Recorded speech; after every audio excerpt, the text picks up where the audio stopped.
Allahu Akbar, Allahu Akbar. Ciri orang munafik yang Allah sebutkan dalam surah Al-Munafiqun ayat 4. A'udzu billahi minasyaitonir rajim wa idza ra'aitahum tu'jibuka ajsamuhum wa iyyaqulu tasma' liqaulihim ka'annahum khushubun musannadah yahsabuna kulla sayhatin 'alaihim humul adu fahdharhum qatalahumullah anna yufakun. Dan apabila kamu melihat mereka, hai Muhammad, orang-orang munafik, maka tubuh-tubuh mereka menjadikan kamu kagum. Mereka suka merawat tubuh, menggunakan pakaian yang indah. Dan jika mereka bertutur kata, ini saksi bahasan kita, kamu mendengarkan perkataan mereka. Karena mereka coba menyusun dan mengelola kosa-kosa kata itu, sehingga membuat orang-orang pada kagum. Mereka adalah seakan-akan kayu yang tersandar. Mereka mengira bahwa tiap-tiap teriakan yang keras ditujukan pada mereka. Maksudnya mereka walaupun tampan, bersih, ataupun perempuannya cantik, tidak akan ada manfaat itu buat mereka. Walaupun tutur katanya indah, karena mereka hanya seperti pohon saja. Atau batang pohon, ya. Dan mereka selalu ketakutan dengan setiap teriakan. Mereka mengira kalau ada panggilan untuk berjihad, untuk memerangi, mereka pikir mereka akan diperangi. Mereka itulah musuh yang sebenarnya. Maka waspadalah terhadap mereka. Semoga Allah membinasakan mereka. Bagaimana mereka sampai dipalingkan dari kebenaran. Kita bukan sedang membahas kasus orang-orang munafik, ya, atau tentang mereka. Tapi Allah menekankan dalam ayat ini, dan Syekh Muhammad bin Wahab ingin menitik beratkan kalimat wa iyyaqulu tasma' liqaulihim. Dan kalau mereka berkata, kau pasti akan kagum dan tertarik dengan kosakata mereka. Nanti kita paparkan panjang lebar masalah itu, ya. Ini baru pembukaannya. Dan di dalam hadis yang diangkat oleh beliau, ini riwayat Ibnu Umar dan dihasankan oleh Tirmidzi di nomor 2853 secara marfu, Innallaha yabghadul baligha minar rijali alladhi yatakhallalu bilisani kama tatakhallalul baqarah. Sesungguhnya Allah membenci sekali yang berlebihan dalam kefasihan di antara para lelaki yang memutar lisannya untuk menampakkan kefasihannya seperti sapi yang sedang makan. Ya, makna hadisnya adalah ada orang, dia kalau bicara normal, dia santai saja, maka mimik mulutnya biasa. Ada orang karena ingin berlebihan, seakan-akan nanti dia fasih, kosakatanya bagus, atau mungkin kadang-kadang dia selipkan bahasa-bahasa yang tidak semua orang ngerti. Seperti sapi kalau lagi mengunyah, ya, mulutnya terbuka dan sering digoyangkan ke kiri kanan. Begitu perumpamaan yang Nabi SAW gambarkan. Hadis ini, ya, sudah merincikan makna ayat tadi sebenarnya secara zahir, ya, bahwasanya yang sedang dibahas oleh Syekh Muhammad bin Wahab adalah masalah tasyadduq. Orang yang coba merekayasa kosakatanya berlebihan sehingga akhirnya orang pun jadi kagum dengan dia. Dengan cara nanti akan kita rincikan contoh-contoh masalah tasyadduq itu dan apa istilah dalam agama yang lain. Dengan cara memperindah supaya bisa menarik hati orang. Tentu dalam hal yang negatif, nanti kita akan bahas itu insyaAllah. Juga Syekh Muhammad mengangkat dalil yang lain dari Abu Hurairah secara marfu.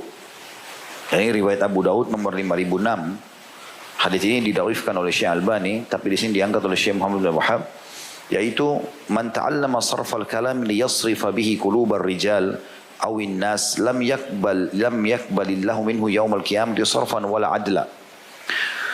Barang siapa yang mempelajari ilmu bicara yang lebih dari kebutuhan, sehingga membuat orang kadang-kadang sulit menangkap dia ngomong apa orang ini, karena kosakatanya terlalu tinggi, ya.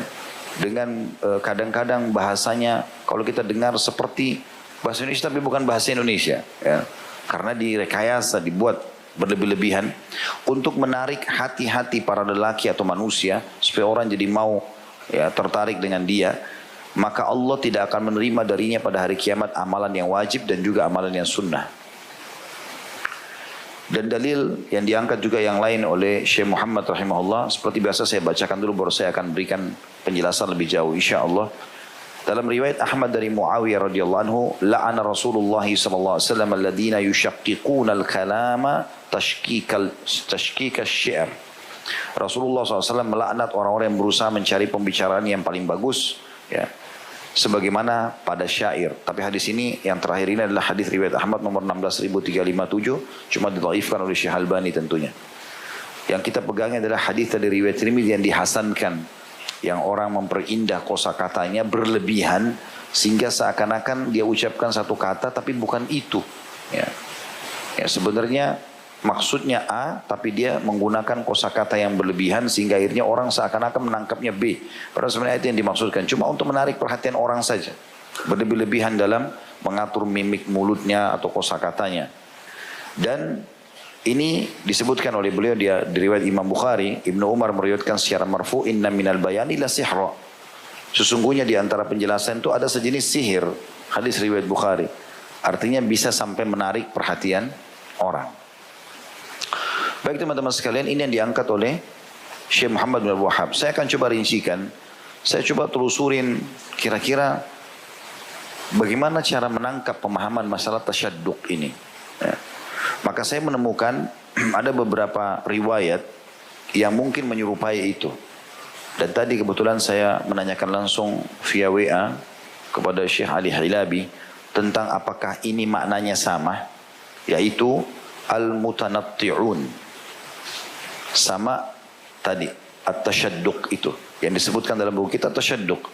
Ada makna lainnya enggak? Kata riwayat Imam Ahmad dalam sebuah hadis bunyinya begini. Imam Ahmad meriwayatkan bahwasanya, langsung saya ke sahabat Abdullah bin Mas'ud radhiyallahu anhu, bahwasanya Nabi SAW bersabda, ala halakal mutanatti'un 3 marrat. Sesungguhnya telah binasa al-mutanatti'un. Nabi ulangi sebanyak 3 kali. Apa itu mutanatti'un? Ini hadis tentu disahihkan oleh Syekh Albani dan sahih menurut banyak sekali perawinya, ya, yang mungkin saya tidak perlu sebutkan semuanya, tapi Imam Muslim juga menyebutkan ini, Abu Daud juga menyebutkan dan yang lainnya. Kita masuk ke makna dulu. Apa itu mutanatti'un yang Nabi bilang binasalah mereka? Al-Khattabi menerangkan bahwa al-mutanatti' adalah sebutan bagi orang yang berdalam-dalam dan memaksakan diri dalam membahas sesuatu. Serupa dengan metode ahli kalam atau para filosof atau ilmu filsafat. Mereka selalu membicarakan dan menyelami perkara yang tidak bermanfaat, serta menekuni apa yang akal-akal mereka tidak mampu mencapainya. Ini salah satu penjelasan. Dijelaskan dalam kitab Fathul Majid di halaman 270 sampai 271. Ya. Saya bilang tadi, al-mutanatti'un ini saya sempat tanyakan ke Syekh Ali Hilabi tadi, hafizahullah, salah satu ulama kita yang tinggal di Jordan. Lalu saya tanya, Syekh, apakah mutanatti' ini sama dengan mutasyaddiq tadi, tasyadduq gitu ya, yang disebutkan dalam buku ini? Syekh Muhammad beliau mengatakan sama, artinya sama. Maka kita coba jelaskan al-mutanatti' ini, karena di sini yang ada banyak penjelasan para ulama. Al-mutanatti'un merupakan bentuk jamak daripada tanattu' atau mutanatti'. Secara bahasa mengandung makna berdalam-dalam ketika berbicara dan menampak-nampakkan kefasihan.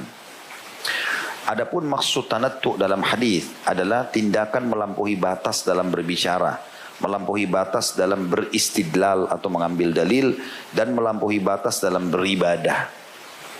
Ini diambil dari buku I'anatul Mustafid Bisyarah Kitabut Tauhid, punyanya Syekh Shalih Fauzan, jadi 1 halaman 278. Ibnu Athir ini penulis buku yang masyhur tentang, beliau menulis buku namanya buku An-Nihaya. Buku ini khusus untuk mencari kalimat-kalimat yang tidak umum difahami oleh orang dari hadis Nabi SAW. Lalu beliau mengorek dari arti-arti bahasa Arab yang asli. Beliau menjelaskan definisi al-mutanatti' dalam hadis ini diambil dari kata-kata nata'.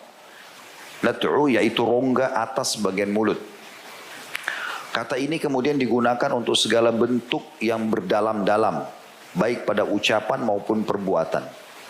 Artinya orang berlebihan dalam berbicara, gitu ya, ataupun dalam perbuatan. An-Nihaya fi Gharibul Hadits ini Ibnu Athir, buku beliau, di jilid 5 halaman 63. Di antara makna tanattu' juga adalah bisa masuk dalam makna yang pertama, al-itra. Ya, seperti misalnya dalam hadis Ibnu Mas'ud radhiyallahu anhu, beliau berkata, Nabi SAW bersabda, la tatrudni kama atratin nasara Isa bin Maryam, innama ana abdu, faqulu abdullahi wa rasuluh. Janganlah kalian berlebihan untuk melampaui batas dalam memujiku. Ini juga semakna. Jadi bisa tasyadduq tadi dalam judul kita di buku ini, berlebihan dalam kefasihan, atau tadi tanattu' ya. Sama juga maknanya, dan juga bisa al-itra dalam hadis ini. La tatruni, kata Nabi SAW. Janganlah kalian berlebihan atau melampaui batas dalam memujiku, sebagaimana orang-orang Nasrani berlebih dalam memuji Isa putra Maryam. Aku hanyalah seorang hamba, maka katakanlah bahwa aku adalah hamba Allah dan Rasulnya. Hadis Bukhari Muslim tentunya. Bukhari nomor 3445, dua kali beliau ulangi di 6830 juga, dan Muslim 1691.